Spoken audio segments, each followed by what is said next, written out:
Este el DXAS FEBC, de ustedes Radio Comunidad, ta serví para conectar gobierno, privado y mga miyembro del comunidad. DXAS 1116, de ustedes Radio Comunidad.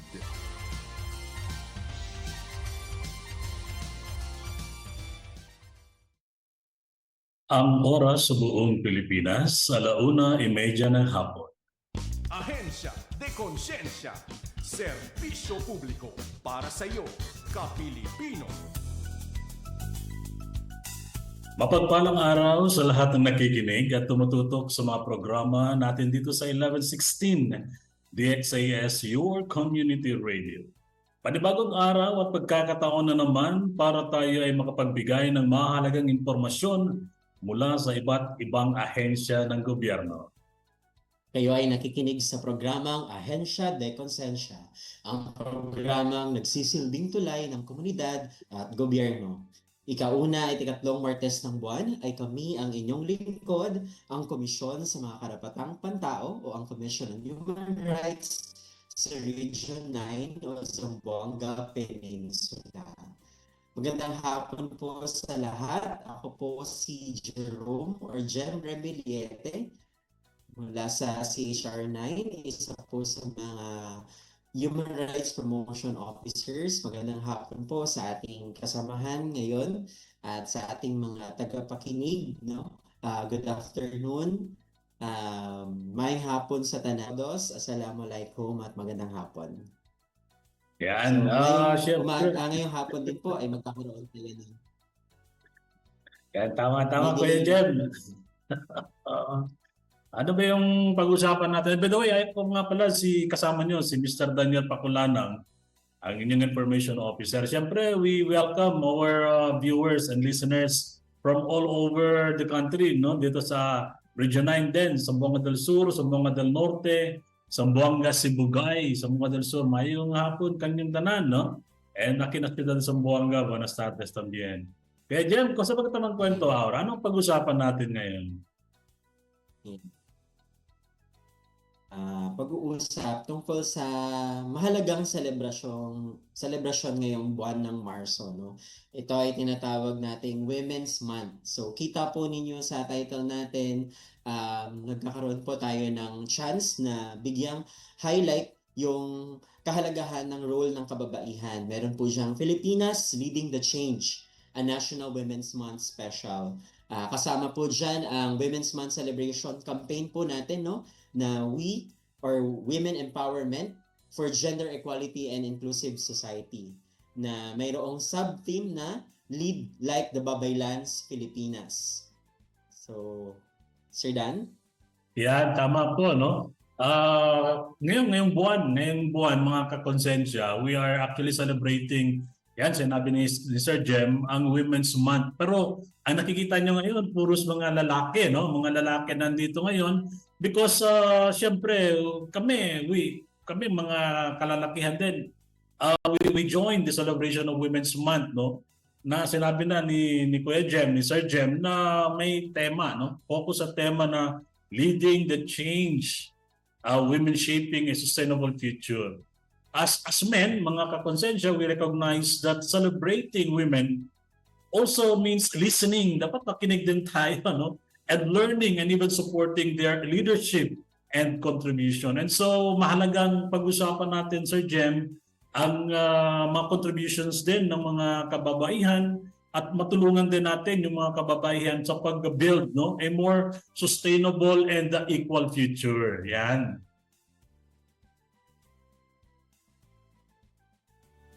Yes, tama kayo, Sir Dan. Kasi ang Women's Month ay hindi lamang sa babae, no, or kababaihan. Kasama po tayong lahat, ano. Kaya ngayong hapon, ating tatalakayin ang mga mahalagang impormasyon gaya ng pagbigay awareness, no, sa kahalagahan ng selebrasyon na ito. Bakit ba tayo may Women's Month?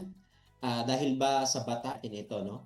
At higit sa lahat, yung kahalagahan ng kababaihan, ano ba yung role nila, no? Yung mga trabaho nila o yung kanilang kontribusyon sa ating komunidad. At syempre, yung nasabi ni Sir Dan, no, ang kababaihan din, nakakaranas din sila ng mga issues, no, na kinakaharap ngayong henerasyon, no. Kaya gusto nating pag-usapan yan, ano-ano ba yung common na challenges or issues na kinakaharap ng kababaihan. At gayon din, paano ba tayo makakatulong, no? Tayo mga kalalakihan at ang mga kasama sa komunidad. At syempre, yung nabanggit nga ni Sir Dan, puro lalaki yung nandito sa ating programa dahil bigyan din natin kahalagahan yung role natin, no? Sa pagrespeto, sa pagbigay suporta sa leadership at saka ano yung pwedeng gawin pa ng kababaihan. Dapat meron tayong active support sa kanila. At sa huli, no, nais din namin ipahayag ang mensahe ng komisyon patungkol sa National Women's Month celebration ngayong buwan ng Marso. So, sali po kayo sa ating usapan. Kung may tanong po kayo o komento o mensahe, mag-text lamang po sa 0916-296-6625 o 0998-844-1410 o kaya ay mag-comment sa ating Facebook page, no? 1116 DXAS Facebook page.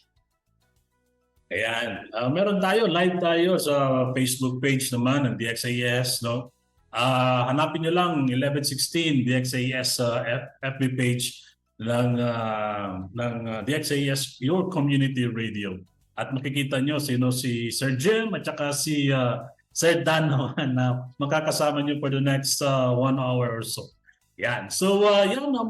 Kagaya ng palagi natin sinasabi, at the start of our program, we are celebrating nga itong Women's Month, no? For the whole month of March. Later on, sasabihin ni Sir Jem, ano yung mga programa din natin na gagawin sa loob ng buwan na ito. Yan, mga kakonsensya, mga kababaihan, saludo kami, no, sa mga efforts, sa mga contribution na mga ginagawa ng mga kababayan Filipino women, no, yung mga nanay natin, mga kapatid natin, yan, mga auntie and all, no. Pero ang tanong natin, bakit ba importante, no? Bakit importante din para sa mga kalalakihan na mapag-usapan din ang mga kababaihan, maging parte rin ang mga men, no, sa pag-uusap patungkol sa mga karapatan ng mga kababaihan and recognizing even their contribution to the development of our society. Why? Because one reason is gender equality. Pag sinasabi natin gender equality, it benefits everyone. No? Lahat tayo nagbe-benepisyo dito. And sa pagkuha ng sinasabi nating gender equality, it's a collective effort. Sabay-sabay, babae man, palalaki, lahat nagtutulungan para lahat tayo magkaroon ng pantay-pantay sa mata ng batas, sa justisya and all, no? And kaalyado yung mga kalalakihan, no, sa pagbigay ng suporta. We are not your enemies. We are allies, no?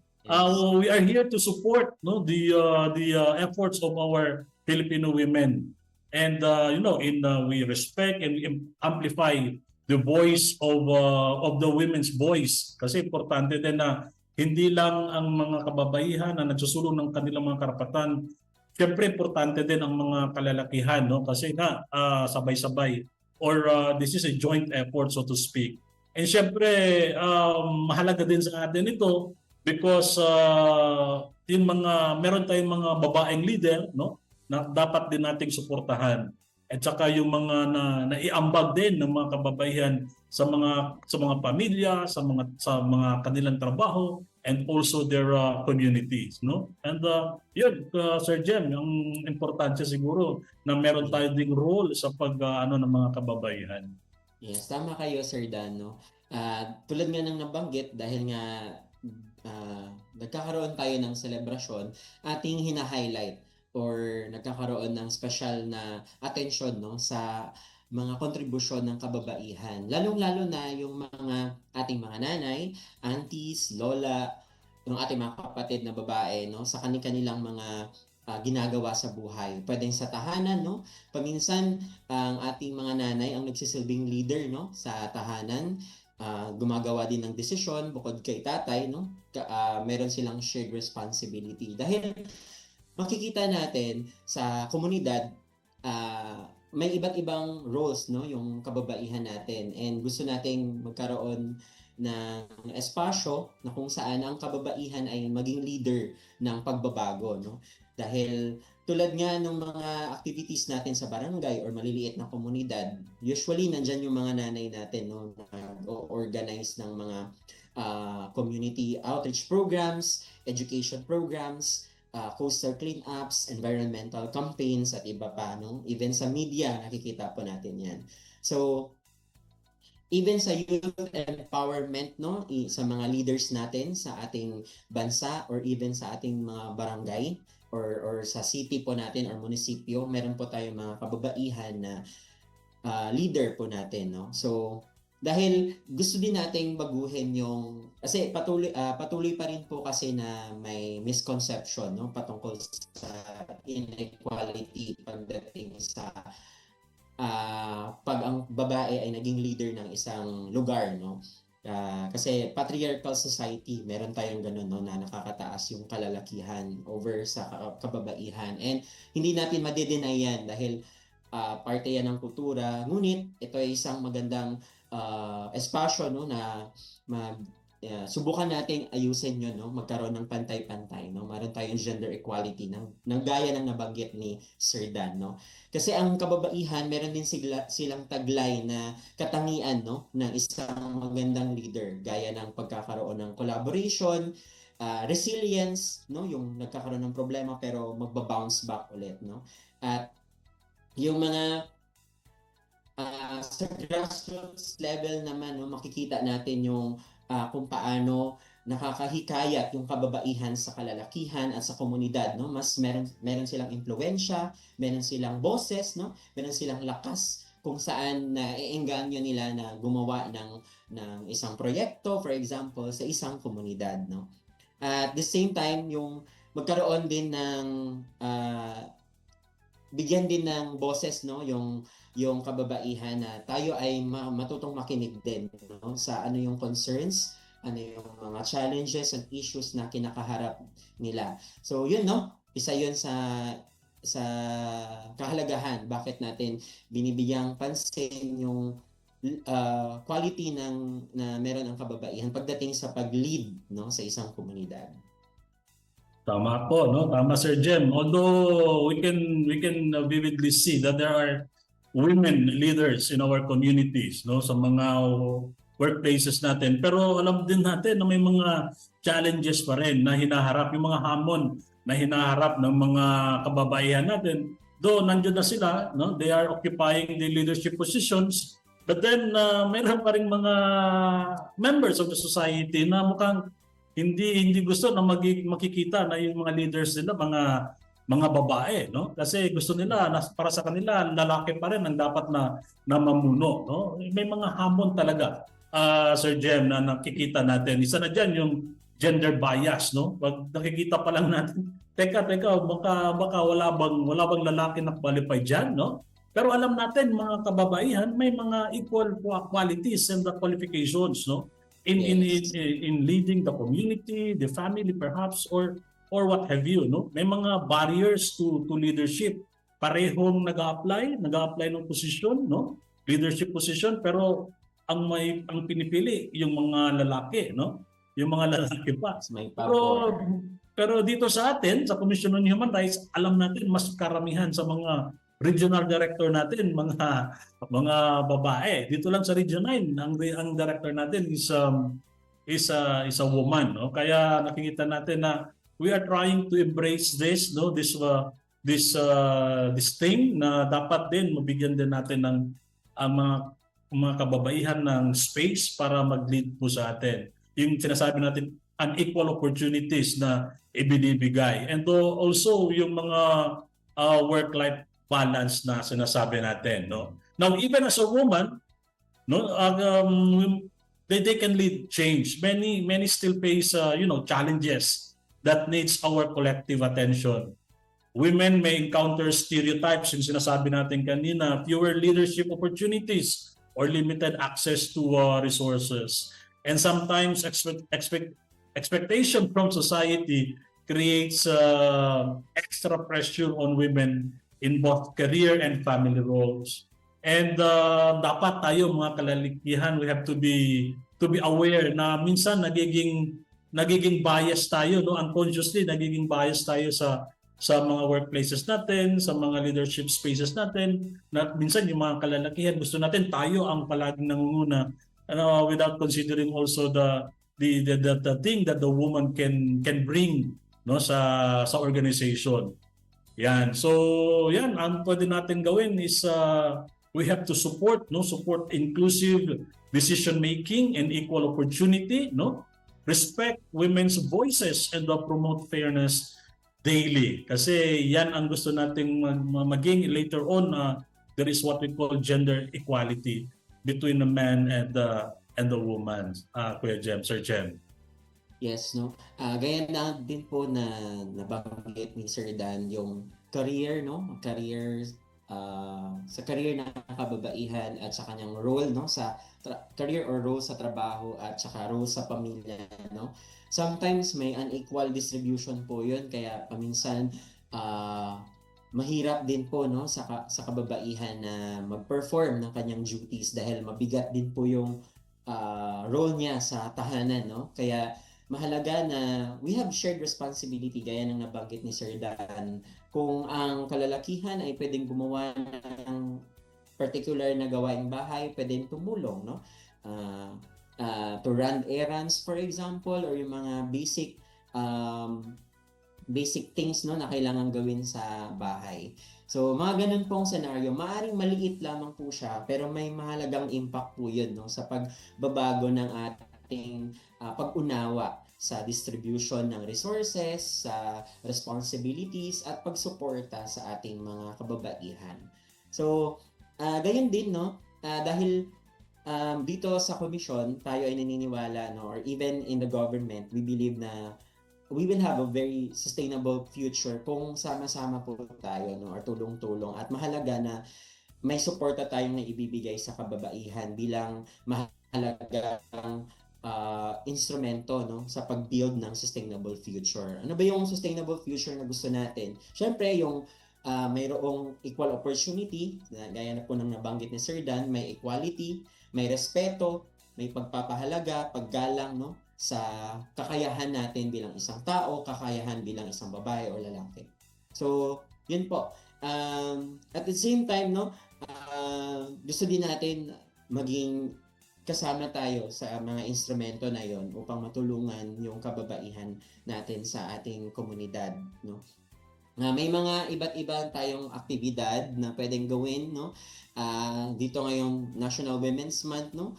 Una na diyan, it's a wide celebration sa buong Pilipinas, no, nagkakaroon ng iba't ibang version ng kanilang mga parades, no. Iba't ibang version ng kanilang sa Friday, no, sa ika-6 na Marso, merong Marcha de las Mujeres. So ano ba yung kahalagahan nun, no? Dahil pinagtitipon-tipon tayong lahat, no? Kalalakihan, kababaihan, and even gender diverse individuals nandun po para suportahan ang advokasya, no, na sa pag-push ng women's rights, sa pagsuporta at paglaban ng mga pang-aabuso, gender inequality, at anumang problema or issue na kinakaharap ng kababaihan. So, yan po, no? Mahirap din sa mga kababaihan yung ma-penetrate yung mga industry kung saan ang kalalakihan ay mostly dominated by male, no, na mga role, tulad po sa entrepreneurship or sa mga business, no. Isa din po yung challenge, kaya meron tayong iba't ibang programa na nakalaan sa kababaihan upang sila ay magnegosyo, no. Inaenggan yung magnegosyo at i-pursue yung kanilang passion sa pagnenegosyo. So, gayon din, no, yung mga leaders, no, sa ating lipunan, sa komunidad. Meron ding mga kababaihan na gustong mamuno, no, sa ating gusto din nating suportahan sila, no, na hindi porket may idea kasi na emotional daw yung babae kaya mahirap sa decision making. Hindi naman po hadlang, no, dahil lahat naman po tayo ay may emosyon, no. Kahit lalaki po kayo po ay may emosyon. Sadyang may emotional considerations yung babae kung siya yung nagde-decide. I think lahat naman po tayo, kahit lalaki, meron pong emotional side. So, ganun po, kahit ganun po yung trait no, na nakikita natin or may stereotype na ganun, gusto po nating ilinawin yun na kaya po gawin ng kababaihan na mamuno or magsilbing leader sa pagbabago sa ating komunidad. So, yun po. Yun lang po Sir Jem, di ba? Kasi though we are celebrating this month as Women's Month for the women, pero nakakalungkot pa rin mga kakonsensya, Sir Jem, na may mga naririnig pa rin tayong mga nagiging biktima ng kaharasan laban sa mga kababaihan. No? Dito lang sa Region 9, ang daming mga kaso on sexual assault kung natatandaan nyo, Sir Jem, no? Na tayo mismo sa komisyon, inimbestigahan natin yan.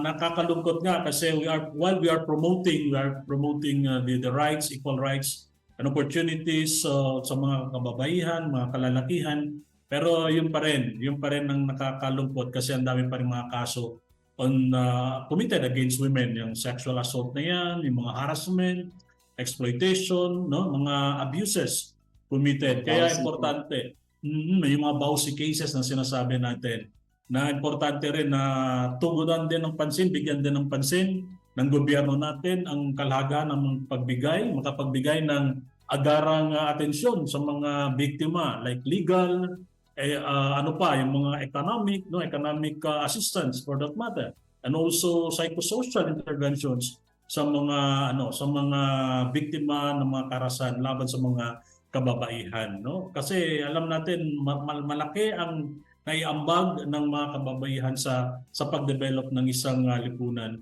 No less our Constitution provides that the government, the state recognizes the role of women in the nation building, Sir Jem. Yes, totoo po yan, Sir Dan. And bakit ba natin yun nabanggit, no? Kasi isa po siya sa mga issues na kinakaharap. Mahirap po kasi sa isang babae ang maging leader or magkaroon ng lakas, no, para mamuno kung siya po ay naaabuso, no? Mahirap po 'yon.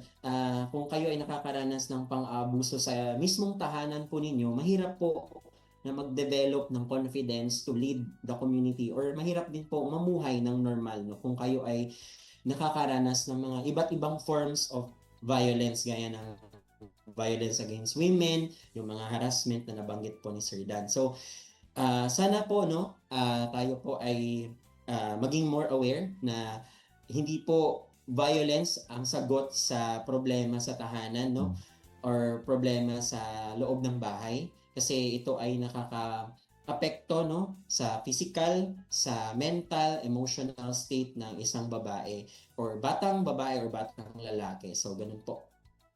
Kaya tayo, Kuya Sir Jem, kaya tayo tuloy-tuloy yung natin, yung kampanya din, no? Sa ating trabaho dito sa Commission on Human Rights, sa pagpunta sa mga iba't ibang sektor, no? Sektor mga kababaihan, mga bata, no?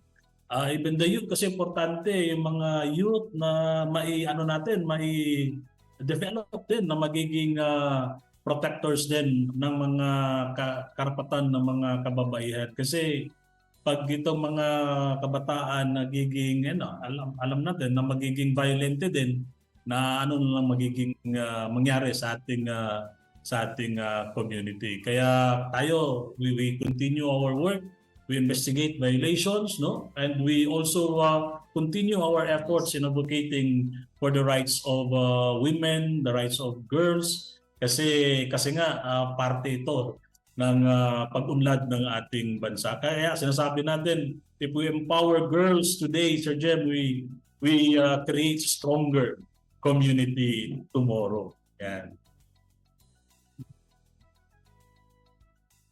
Yes, wala kayong disown. I agree with you, Sir Dan. Empowering women is empowering the community as a whole. Ng minor problem sa connection. Ayan. So, no, tulad ng nabanggit, pag-empower sa ating mga kababaihan ay pag-empower din ng buong komunidad natin. So, yan po. Up next, no, atin namang pakinggan ang mensahe ng Commission on Human Rights patungkol sa selebrasyon ng Mahalagang selebrasyon ngayong buwan ng Marso ang 2026 National Women's Month celebration. Alright, so ipagpapatuloy natin ang ating usapan pagkatapos ang ilang paalaala at magbabalik po ang Ahensya de Konsensya.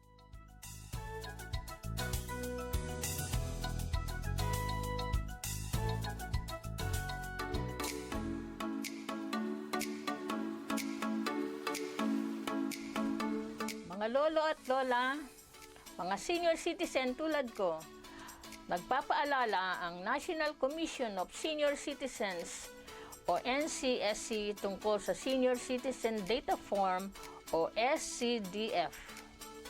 Ang SCDF ay ang opisyal na registration form para sa ating mga senior citizen.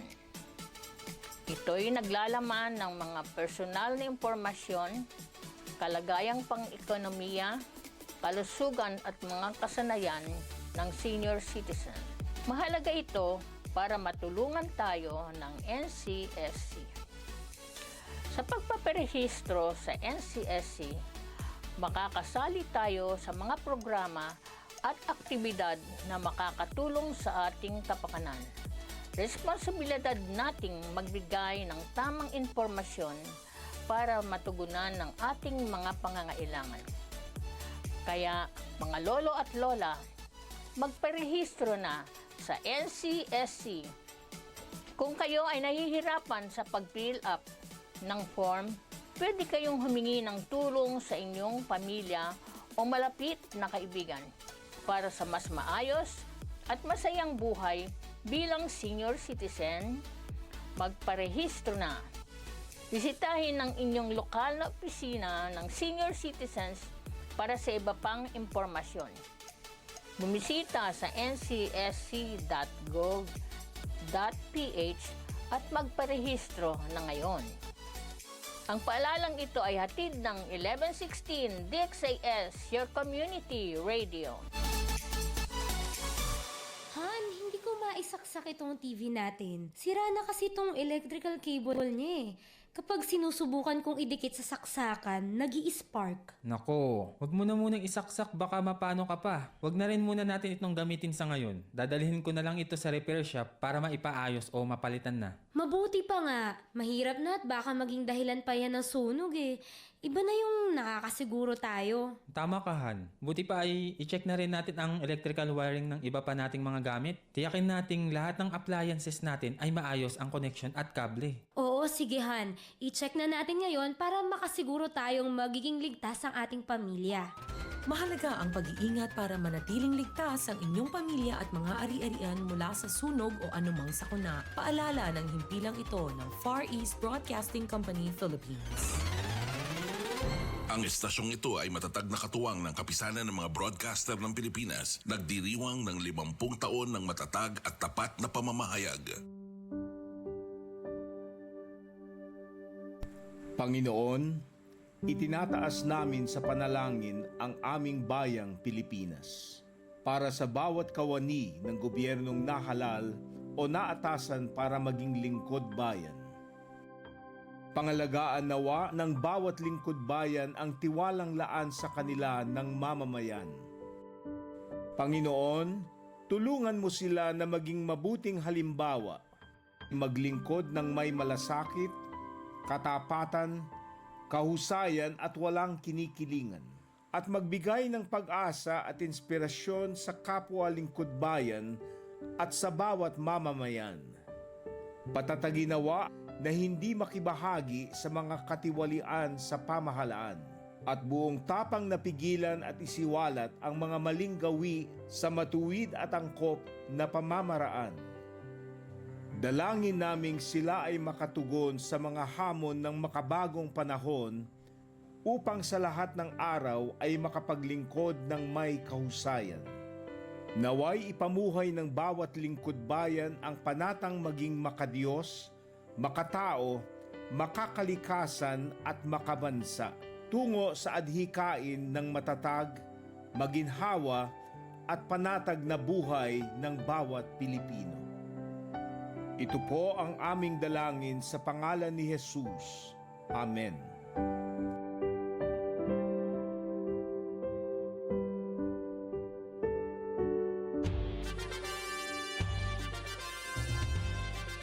Este LDXAS FEBC, de ustedes Radio Comunidad, ta serví para conectar gobierno, privado y mga miyembro del comunidad. DXAS 1116, de ustedes Radio Comunidad.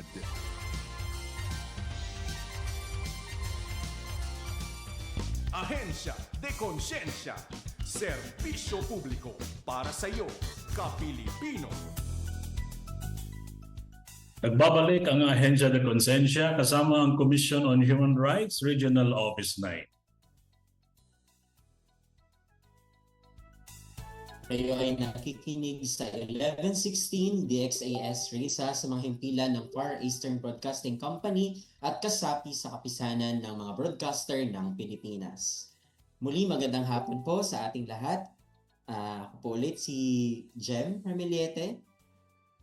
So ngayong yes, sa pagpapatuloy ng ating diskusyon ngayong hapon, ibabahagi namin ang pahayag ng ating official statement or pahayag ng ating komisyon patungkol sa selebrasyon ngayong buwan ng Marso, ang National Women's Month. So, ngayong buwan ng Marso, ang Commission on Human Rights ay binibigyang halaga ang proteksyon ng mga kababaihan na lumalaban para sa mga karapatan pantao ng kababaihan.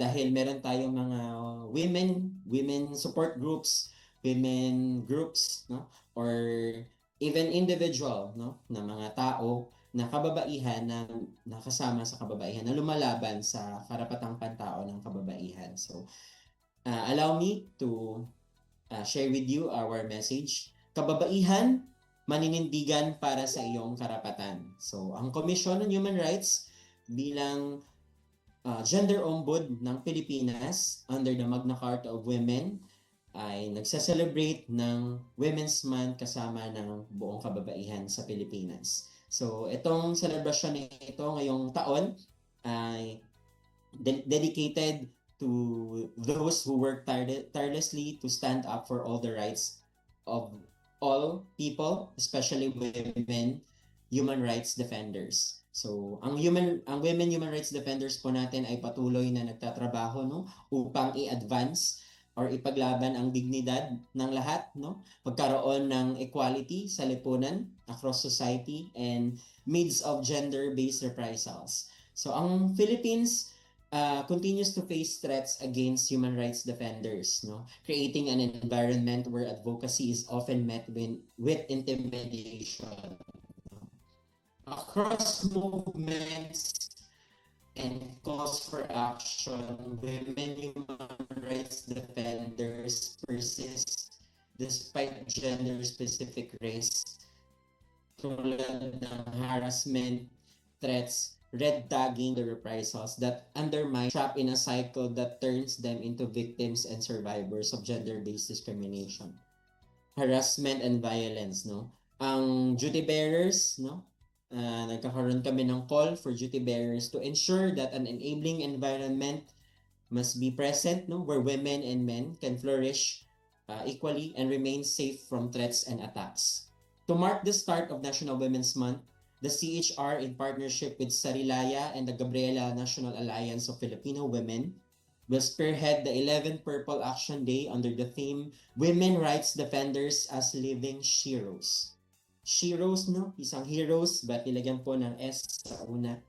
The initiative recognizes women's courage and highlights their role at the front lines of struggles against discrimination, violence, corruption, labor exploitation, and environmental destruction. CHR's month-long celebration begins with the Purple March on March 2, 2026, nung Lunes, alongside a panel discussion and press conference with women human rights defenders. Activities throughout the month include the Lingkod Bayan Hub, serbisyo para sa mamamayan, advocacy booths and photo exhibits, the Purple Bazaars, the Kilos Lila Youth Rights to Suffrage Forum, She Rises, a Women Farmers and Food Security, kabilang kababaihang magsasaka, para saan ka bumabangon. The theme of this month's Food Security Forum or Kapihan at Kamustahan and Women with Disabilities Day, all highlighting the voices and contributions of women across sectors. So meron po kaming inihandang detalyadong programa, no, para sa inyo po. Pwede po namin ibahagi ito, no, or ito po ay matatagpuan sa aming website, at the same time sa aming mga Facebook page, Commission on Human Rights Regional Office 9, or sa Central Office, Commission on Human Rights of the Philippines. So, as the country's independent national human rights institution, the Commission reaffirms its commitment to ensure women are protected and heard. At bigit sa lahat, collective action, no, remains essential to dismantle entrenched inequalities and build a just and inclusive society. This year's CHR observance parallels the global theme for International Women's Day: Rights, Justice, Action. It also aligns with the Philippine Commission on Women 2023 to 2028 banner theme, Women Empowerment for Gender Equality and Inclusive Society, and the sub-theme, Lead Like the Babaylands Filipinas, reinforcing national and global calls to advance women's rights and gender equality. Safeguarding women's rights is both a legal and a moral obligation. Let this year's celebration call us to shape communities where women freely and safely occupy every space they choose, and where equality lives in everyday life. So sama-sama tayong kumilos tungo sa isang lipunang malaya at makatarungan para sa lahat.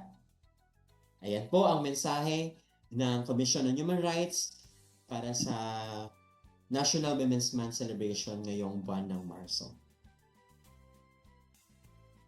Yan. Sa pagpapatuloy din po, no, ang Commission on Human Rights dito sa dito sa Zamboanga Peninsula, or ang Regional Office 9, ay may mga inihanda din po kaming mga aktibidad para po sa celebration, no.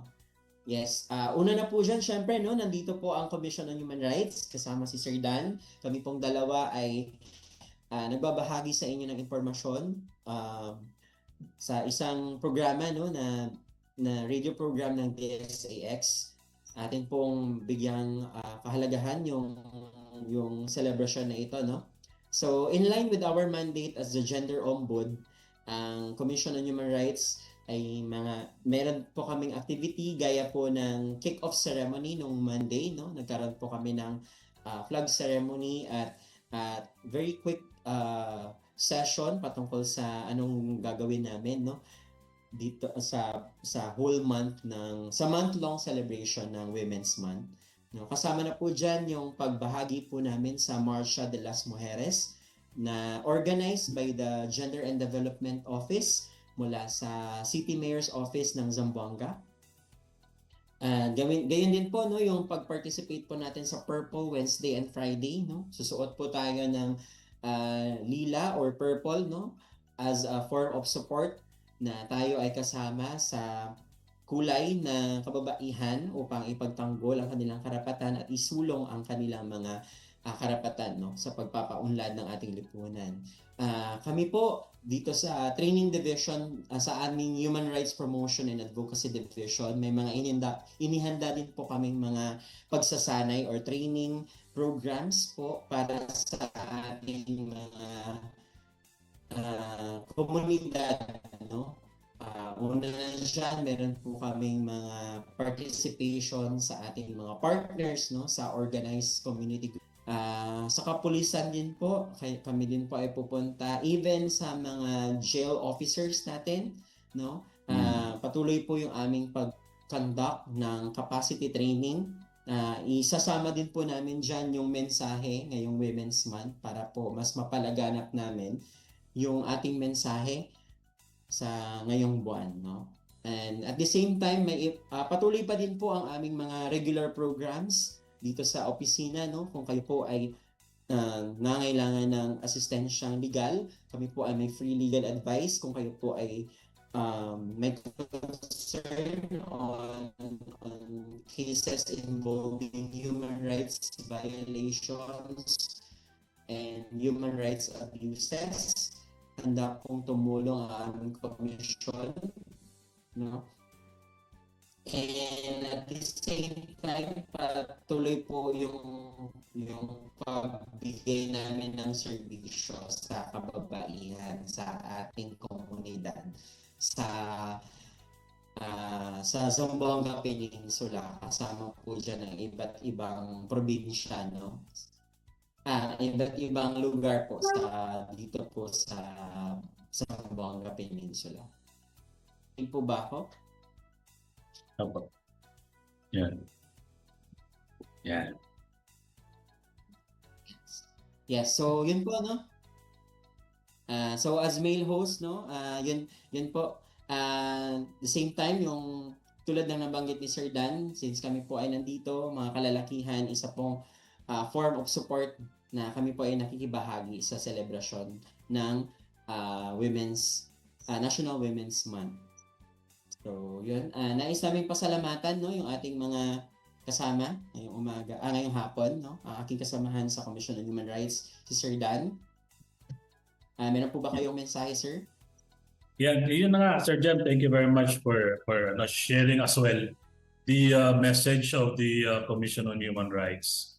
No, kasi tayo nakatutok din tayo sa mga karapatan ng iba't ibang sektor sa lipunan natin. Though we are celebrating this month, we are dedicating this month of March sa mga kababaihan, pero full year round, no, ang pagbigay natin ng suporta sa mga kababaihan.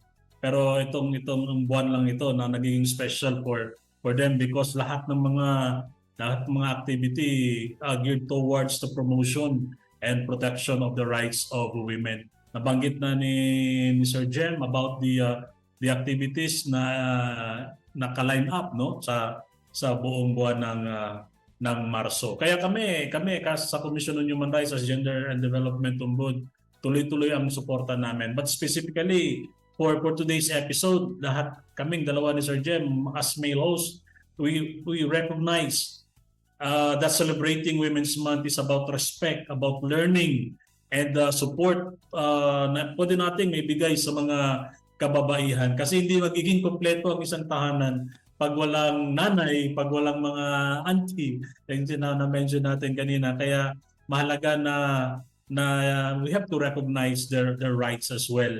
Now, we know very well that women continue shaping a sustainable future through leadership, through innovation, and compassion, and we recognize that, no?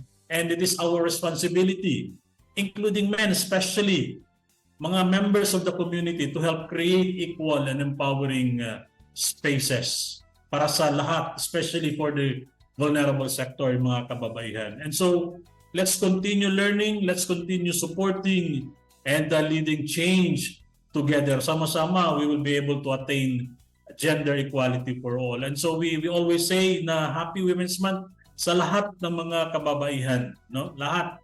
Saludo po kami sa inyong lahat, and let's keep building a sustainable future for all. We have to remember, no, that human rights, these are not a privilege. These are every Filipino's birthright. And syempre, as we wind up this program, gusto lang natin i-quote yung sinabi ni Jose K. Pepe Jokno that there is no cause is worthier than the cause of human rights. Human rights are more than legal concepts. They are the essence of men. They are what makes a man human. So yan po, no, mga kakonsensya, thank you very much for your time. Sir Jem? Yes, maraming salamat po sa inyong oras, no, sa ating mga tagapakinig mula sa iba't ibang komunidad, lugar sa Pilipinas, lalong-lalo na dito sa Zamboanga Peninsula. Tarindi kami, grande gracias, no, con ustedes, daghang salamat sa tanan. Thank you po for listening. At syempre, gusto ko rin pasalamatan yung ating organizer for having us this afternoon, no? Kasama din ng aking very active women's rights advocate, Sir Dan. Thank you very much, no? Sa mga nais pa pong gustong mag-reach out po sa aming opisina, no? Pwede din po kayong pumunta sa aming Facebook page kung kayo po ay may concern on human rights. Pwede niyo po kaming i-message, no? Meron po kaming nakalagay na hotline po sa aming cover page. Nandun po lahat ng mga information na pwede niyong i-contact, no? Sa COB, pwede po kayong mag-text or mag-call sa amin 0916-672-7940. For smart users naman po, 0908-332-4519. So, maraming pong salamat sa ating radio technicians din po, no, nakasama natin ngayong hapon. At salamat din sa ating production assistant na working hard for assisting us. At magkarinigan po tayong muli dito sa Ahensya de Consensya tuwing 1:30 ng hapon mula Lunes hanggang Biyernes. At syempre tuwing una at pangatlong Martes ng buwan, ay kami ang Commission on Human Rights ang inyong lingkod. At sa ngalan po ng ating Regional Director na si Attorney Judeline T. Makapili at sa lahat ng bumubuo ng CHR Region 9, ako naman po si Mr. Daniel Paculana at si Jerome S. Raminete, ang inyong HR Promotion Officers. Ang Ahensya de Consensya ay kasama nyo sa pagtataguyod ng tapat at mahusay na serbisyo publiko. Magandang hapon po sa ating lahat. Maraming salamat po.